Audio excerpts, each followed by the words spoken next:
एक बाप है, सरकारी नौकर नहीं है, बड़ा आदमी नहीं है, छोटी सी दुकान है, किसी तरह घर चलता है।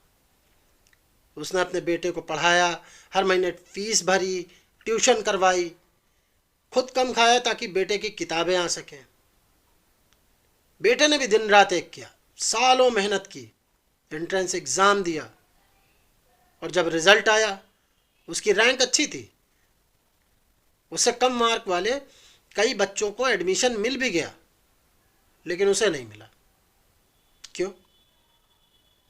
क्योंकि वो जनरल कैटेगरी में था। उसके बाप ने उस रात अपने बेटे से क्या कहा होगा? क्या कहता? बेटा, शायद हमारे घर में पैदा होना ही गलती थी। ये कहानी किसी एक घर की नहीं है, ये कहानी लाखों घरों की है, या करोड़ों की। और आज हम इसी की बात करेंगे। नमस्ते, मैं हूं अनुज और आप देख रहे हैं डेमोक्रेटिक मंकीज।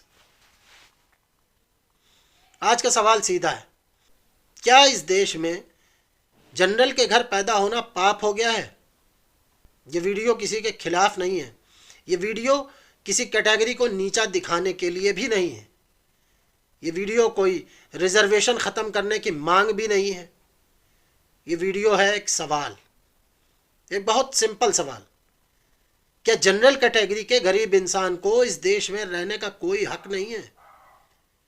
क्या उसकी तकलीफ असली नहीं है? क्या उसका दर्द दिखता नहीं? क्या सिर्फ इसलिए कि उसकी जाति एक वर्ग विशेष में आती है उसे हर दरवाजे पर ठोकर खानी पड़ेगी? और जब वो इस तकलीफ की बात करे तो उसे सवर्ण रोना, मैं वो एग्जैक्ट वर्ड नहीं यूज कर सकता, इसलिए सवर्ण रोना कहकर उड़ा दिया जाए?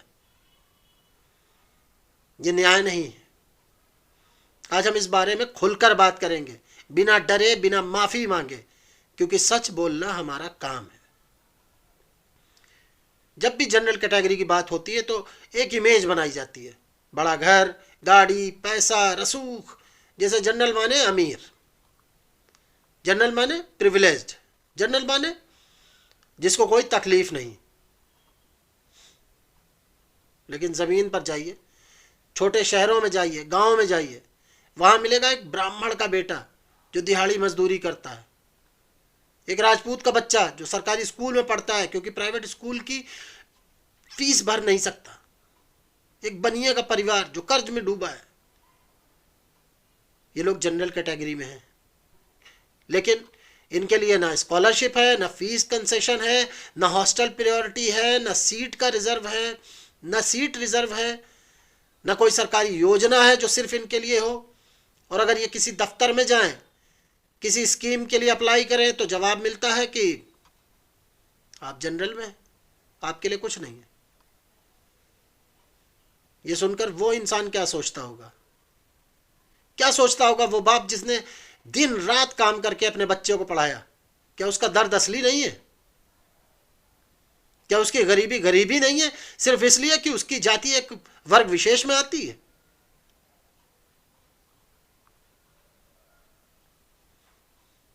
आइए देखते हैं कि एक जनरल कैटेगरी का बच्चा अपनी जिंदगी में सिस्टम से कितनी बार लड़ता है। गवर्नमेंट स्कूल में दाखिला लो तो वहां पर इंफ्रास्ट्रक्चर नहीं होता, टीचर्स नहीं होते, लेकिन जनरल के लिए कोई स्पेशल फंड नहीं होता। प्राइवेट स्कूल में जाओ, फीस भरो, अगर पैसे हैं कोई कंसेशन नहीं। कॉलेज में एंट्रेंस एग्जाम दो, मेहनत करो, लेकिन कट ऑफ अलग अलग रहती है। जनरल कट ऑफ हमेशा सबसे ऊपर। मतलब जनरल के बच्चे सबसे ज्यादा मार्क्स लेके आए। स्कॉलरशिप में लगभग सभी बड़ी गवर्नमेंट स्कॉलरशिप रिजर्व कैटेगरी के लिए है, जनरल वालों के लिए नहीं है। जनरल वालों के बच्चे कहां से पैसे लाए? फिर आइए नौकरी में, गवर्नमेंट जॉब में अप्लाई करो तो रिजर्वेशन के बाद जो सीटें बचती हैं उसके लिए कंपटीशन है। अब लोग कहते हैं कि ईडब्ल्यूएस मिल गया। हाँ ठीक है, ईडब्ल्यूएस मिला है, लेकिन ईडब्ल्यूएस सर्टिफिकेट के लिए, उसके लिए 50 तरीके के झंझट हैं। और जब इन सब चीजों से थक कर वो आवाज उठाए तो उसे कहा जाता है कि तुम प्रिविलेज्ड हो, तुम्हें क्या तकलीफ है, सवर्ण रोना बंद करो। ये सुनकर वो इंसान और टूट जाता है, क्योंकि उसका दर्द असली है, उसकी लड़ाई असली है, लेकिन उसे इनविजिबल बना दिया गया। और ये इनविजिबल बनाना, ये भी एक तरीके का डिस्क्रिमिनेशन है। मैं यहां एक बात बिल्कुल साफ कर देता हूं, हम ये नहीं कह रहे कि आप किसी और का हक छीनो, हम ये भी नहीं कह रहे कि आप रिजर्वेशन खत्म करो। हम सिर्फ ये कह रहे हैं कि जनरल के गरीब इंसान को भी तो समझो, उसका दर्द भी सुनो, उसके लिए भी कुछ सोचो। क्या ये मांगना गलत है? अब एक और बात जो शायद सबसे ज्यादा चुभती है, जनरल कैटेगरी के लोगों के बारे में जो बातें कही जाती हैं, चाहे सोशल मीडिया हो, यूनिवर्सिटीज हो, सड़कें हो, खुलेआम इनकी बेटियां मांगेंगे, इनको नचाएंगे, इनका घमंड तोड़ेंगे। ये सुनकर मेरा एक सवाल है, अगर यही बातें किसी और कैटेगरी के बारे में कही जाती तो क्या होता? देश भर में हंगामा हो जाता, न्यूज चैनल्स पर बहस होती, एफआईआर होती, अरेस्ट होती। लेकिन जब जनरल के बारे में कहा जाता है तो चुप्पी। ये चुप्पी क्यों है? क्योंकि जनरल कैटेगरी का कोई वोट बैंक नहीं है, क्योंकि उनके लिए आवाज उठाना पॉलिटिकली इनकरेक्ट माना जाता है, क्योंकि उन्हें ऑटोमेटिकली प्रिविलेज मान लिया जाता है। लेकिन सुनिए, इज्जत सबकी होती है। जाति देखकर किसी की मां बहन को निशाना बनाना किसी भी सभ्य समाज में स्वीकार्य नहीं हो सकता, चाहे वो किसी भी कैटेगरी का हो। और जो लोग ये कह रहे हैं कि वो न्याय की लड़ाई लड़ रहे हैं, माफ करिएगा, वो न्याय की लड़ाई नहीं लड़ रहे हैं, वो सिर्फ नफरत का कारोबार कर रहे हैं। और जो नेता ये सुनकर भी चुप है, वो इस देश के नेता नहीं, वो सिर्फ एक वर्ग के नेता हो सकते हैं। और एक वर्ग का नेता पूरे देश का नेता नहीं होता। 2019 में गवर्नमेंट ने जनरल कैटेगरी को लॉलीपॉप देने के लिए AWS का रिजर्वेशन लेके आया। ठीक है, ये कदम था, एक एक्नॉलेजमेंट था कि जनरल में भी गरीब हैं। लेकिन जमीन पर हुआ क्या? EWS सर्टिफिकेट बनवाने में महीनों लग जाते हैं, लंबी लिस्ट होती है डॉक्यूमेंट्स की, हर दफ्तर में और चक्कर मारने पड़ते हैं। और जब सर्टिफिकेट बन भी जाए तो कई जगह उसे प्रॉपर तरीके से इंप्लीमेंट नहीं किया जाता। यूनिवर्सिटीज में EWS की सीट्स को लेकर कंफ्यूजन रहता है। बहुत सारे ऐसे हैं जो EWS को सीरियसली नहीं लेते। मतलब कागज पर न्याय है, जमीन पर नहीं। और ये आधा अधूरा न्याय किसी काम का नहीं है। जिस बाप ने सोचा था कि EWS से थोड़ा सहारा मिल जाएगा, वो आज भी उसी दफ्तर के बाहर बैठा सर्टिफिकेट लेने के लिए। एक ऐसे देश में जहां कुछ लोगों को जन्म से सुविधा मिलती है, वहां गरीब जनरल को अपनी गरीबी साबित करने के लिए भी लड़ना पड़ता है। ये कैसा सिस्टम है? और ध्यान से सुनिए, हम यहां खड़े हैं किसी के खिलाफ नहीं, हम किसी का हक नहीं छीनना चाहते, हम किसी को नीचा नहीं दिखाना चाहते। हम बस ये चाहते हैं कि जनरल कैटेगरी के गरीबों के लिए ठोस, असली और काम करने वाला वेलफेयर सिस्टम बनाया जाए, EWS को प्रॉपरली इंप्लीमेंट किया जाए, उनके लिए स्कॉलरशिप हो, फीस कंसेशन हो, हॉस्टल फैसिलिटीज हो, जैसे कि दूसरे लोगों को मिलती हैं।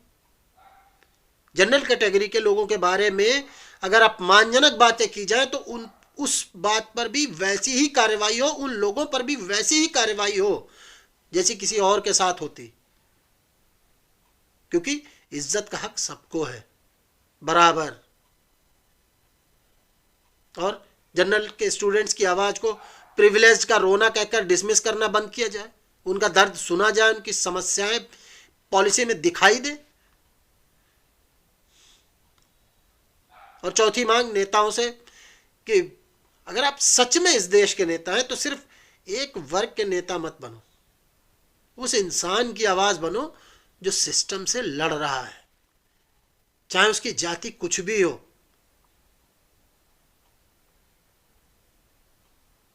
ये मांग क्रांति नहीं, ये बुनियादी हक है इंसान के। उस बाप को याद करो जिसने खुद कम खा के अपने बेटे को पढ़ाया, जिसने सोचा था कि मेरा बच्चा पढ़ लिख कर कुछ बनेगा, हमारी जिंदगी बदलेगी, मेहनत का फल मिलेगा। उस बाप ने किसी का हक नहीं छीना। उस बेटे ने किसी के साथ कोई बुरा व्यवहार नहीं किया। उन्होंने बस मेहनत की, और मेहनत के बाद जो मिला वो था एक बंद दरवाजा। और दरवाजे पे क्या लिखा था? Generals not allowed. मैं आपसे पूछना चाहता हूं, क्या यह न्याय है? क्या एक गरीब बाप की मेहनत, एक बच्चे का सपना सिर्फ इसलिए दफन हो जाना चाहिए क्योंकि उनकी एक जाति को प्रिविलेज्ड कहा जाता है? अगर आपका जवाब नहीं है तो प्लीज ये वीडियो शेयर करिए, ये आवाज आगे बढ़ाइए, क्योंकि जब तक हम चुप रहेंगे ये सिस्टम नहीं बदलेगा। और हर साल कोई ना कोई बाप, कोई ना कोई बेटा वही बंद दरवाजा देखेगा सामने खड़ा होकर। आज की बात यहीं खत्म होती है, लेकिन ये लड़ाई यहां खत्म नहीं होती। ये लड़ाई तब तक चलेगी जब तक एक भी गरीब को उसकी जाति की वजह से किसी दरवाजे पर ठोकर खानी पड़ेगी, चाहे वो किसी भी कैटेगरी का हो। कमेंट में बताइएगा, आपके या आपके किसी करीबी के साथ क्या कभी इस तरीके की कोई घटना हुई? और समाज में सुधार लाने के लिए, इस सिस्टम में सुधार लाने के लिए क्या क्या आवश्यक कदम हो सकते हैं जो उठाए जाएं, जिससे चीजें बेहतर हो? आपके कमेंट्स का इंतजार रहेगा। आपकी आवाज जरूरी है। ये वीडियो उन लोगों तक पहुंचाइए जो ये दर्द जीते हैं, जिन्हें लगता है कि कोई नहीं सुनता। डेमोक्रेटिक मंकीज को सब्सक्राइब करिए। हम यहां हर उस आवाज के साथ खड़े हैं जो सिस्टम के सामने अकेली है। वीडियो अच्छा लगा हो तो लाइक करिए, अपने दोस्तों और परिवार के साथ शेयर करिए। मिलते हैं किसी अगले वीडियो में, तब तक अपना ध्यान रखिए। नमस्कार, वंदे मातरम, सत्यमेव जयते।